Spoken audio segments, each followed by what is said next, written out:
Yo guys, what is going on? Today we're going to do another animation, and this one, as you've seen, is going to be a glitch. So, let's get on with it. We're going to start by deleting everything, and going Shift A, adding in a plane, going S10. Scaling up to size 10, then go Control A, and apply scale. Then what we're going to do, guys, is we're going to go and look down on the Z axis, and go Control A, add in a camera. Then we're just going to bring the camera up on the Z-axis to, I don't know, like 5 meters, and then viewing it from the camera view. Keep going all the way up until we're just on the edge, like so. Then we're going to go onto this plane and go materials and go new. Then we're going to go split this screen in half. We're going to be using Eevee today, but we're going to be needing ambient inclusion and bloom on. Then what we're going to do is we're going to go and turn this into a shader. We're going to go and do this. We're going to start shading this now. So we're going to add in a mix shader. Is there, connecting the mix shader to the surface, get an emission, and this emission is going to be the thing that lights the whole of our scene. Transparent BSDF. You're going to connect the transparent to the shader. Then what we're going to do is we're going to hit N, and it's going to open up this. I'm going to go to options, and we're going to change this from blend mode to alpha hash. Then what we're going to do, guys, is we're going to go add in a color ramp and connect the color to the factor. Then we're going to go add in some brick textures, and we're going to need 2 of these. Control T, and it will apply the node wrangler. If you haven't got the node wrangler, go up to edit preferences, type in on add-ons node wrangler, and then enable that. And we want this on an object. We want it to just come across on every other object exactly the same. Press N to hide that. Then we want to add in a mix RGB. Click it there. I'm going to connect the color to color 1, this color to color 2, and the color into the factor, like so. Now we've got our bricks, and when we bring these bricks up, and as you see, we've got actually the wrong alpha clip. There we go. Did that wrong, guys. We wanted it on alpha clip. So now we see some of these other bricks have all disappeared because of this transparent.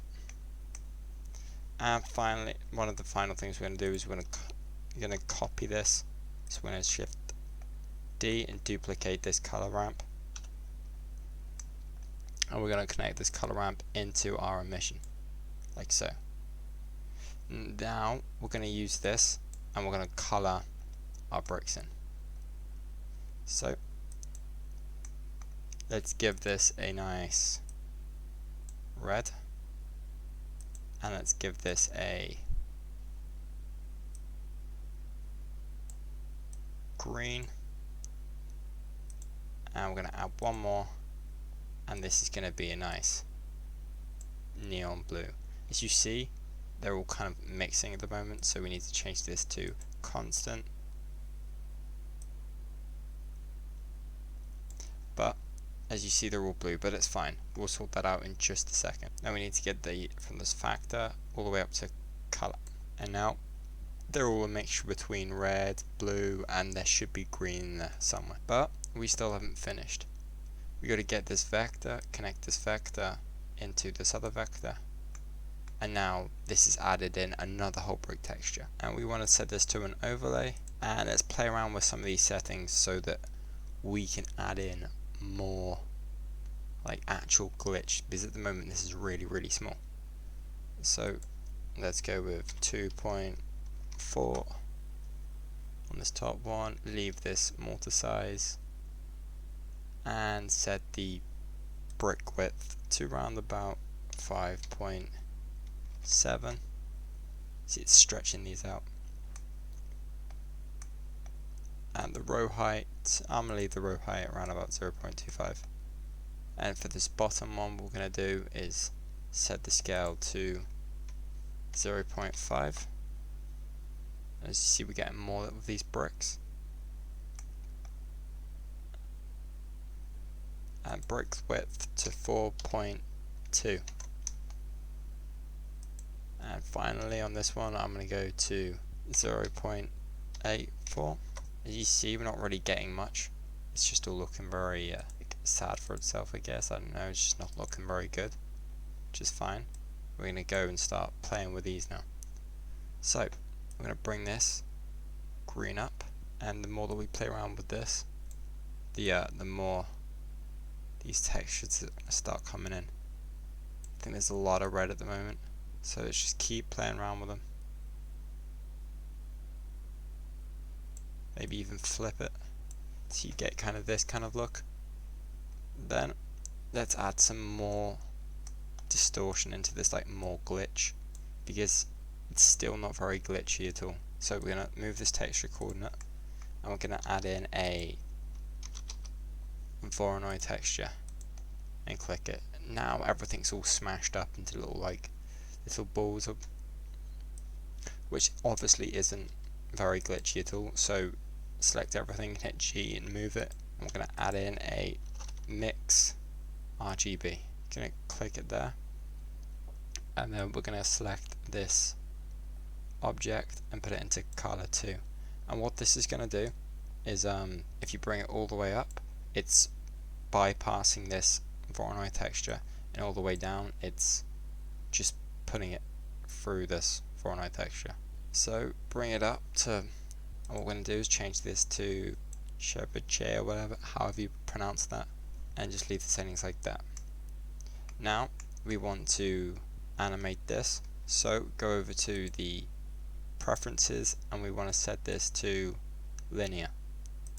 Then what we want to do is we want to go over to the mapping and hit I to insert a keyframe. Then click on it and you'll see that it's appeared here. Drag it to the end, and actually it doesn't really matter. Now what we need to do is we need to go over to the graph editor, and now we have our, I'll just quickly show you, we have our X, Y and Z, and our X, Y and Z, and these are all controlling one of those colors.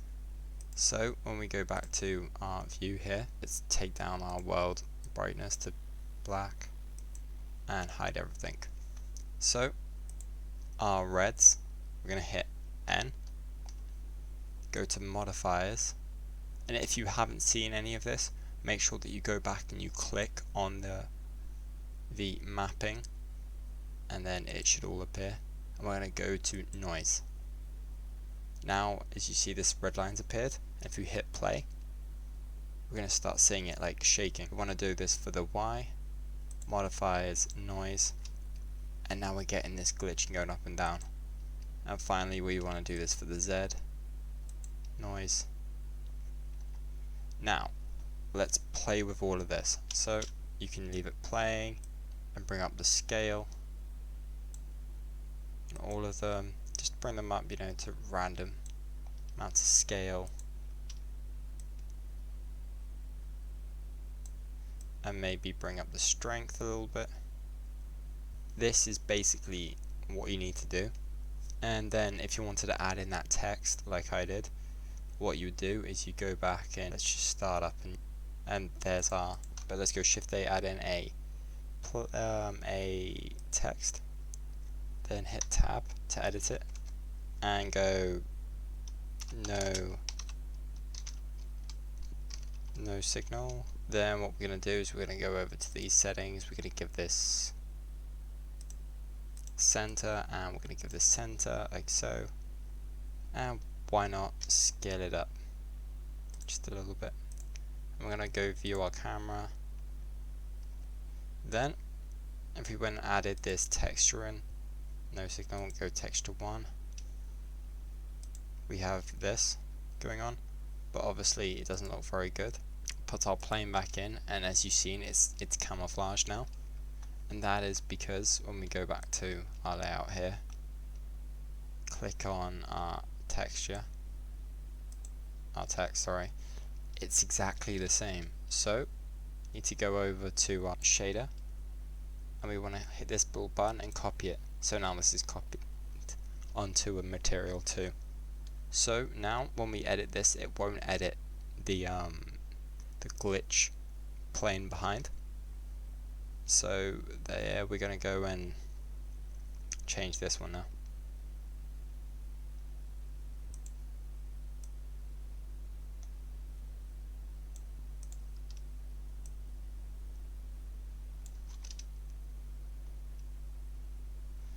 And then you want it to be white, that's fine. Go down here and take this out, just delete this.